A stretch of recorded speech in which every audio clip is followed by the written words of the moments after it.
paper, they were talking about this area, and they were talking about they're starting to call it the Northern Everglades again. When I was a kid, that's what this was known as the Northern Everglades. When Disney World came in north of us up here and built Disney World, he didn't want the name Disney World associated with the Everglades because he was afraid people wouldn't come. They would think that with snakes, gators, mosquitoes, bugs, it was, we wouldn't be. He wouldn't bring people in here. So he actually coined the phrase Central Florida.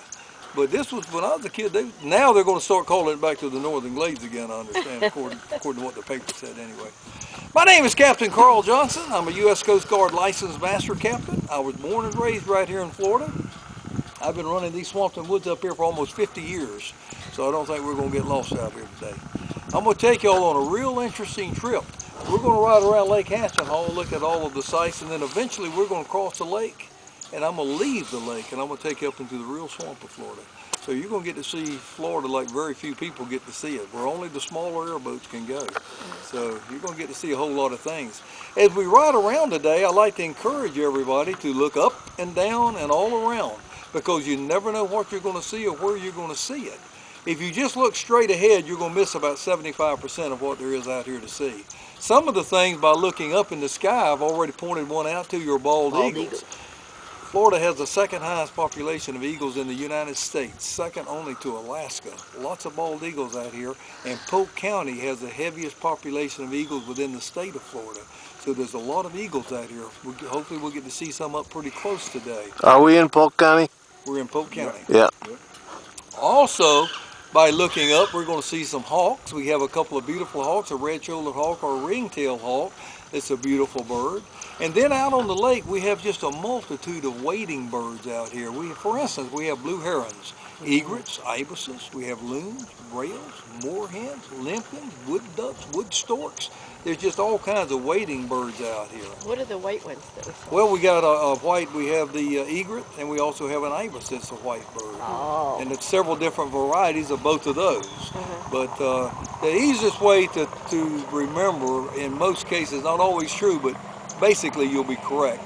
If you see a bird with a long, and he's got a hooked bill on him like that right there is going to be an ibis. If you see one with a straight beak, that's going to be an egret. Except for the cattle egret. The cattle egret has got a hooked bill on it. So basically you'd be right if you said, if you guessed it out, you'd probably be right. So we got all kinds of, we got some extremely rare birds out here also. Not only are the eagles, they're pretty populated now, but we have a snail kite that is located out here. These birds are extremely rare. If we see one, I'm going to point it out to you. And remember, if I tell you that's a snail kite, look in between the wings on the bird, and you'll probably see a hump and a couple of tentacles coming out. If you see that, that bird is implanted with a radio transmitter. These birds are so rare, they track them with radio transmitters. They call them a snail kite because they dine almost exclusively on snails. We have a snail in here called an apple snail. Get one back here. The size of that snail. That's a big snail. That's an apple snail. That's what these birds eat mostly. That's why we have such an abundance of wading birds in here. A lot of them eat these snails. And this snail is not a native to Florida. We do have an apple snail that is a native in Florida, but it's a much smaller snail. This one came from Asia, probably got into the system through aquariums or whatever, somebody dumped an aquarium. But they don't hurt anything. They're a great source of food for the birds. As we ride along today, any dry areas you see, there's one right there. You'll probably see a bunch of these shells laying out. That's where the birds have been feeding. See the shell right there? Yeah. Okay. So, very interesting critter these snails are. They're one of the only snails that lays their eggs out of the water. They actually crawl up and lay their eggs up on the vegetation or the cypress trees or whatever, and to keep the fish from eating them. These are cypress trees? These are cypress trees.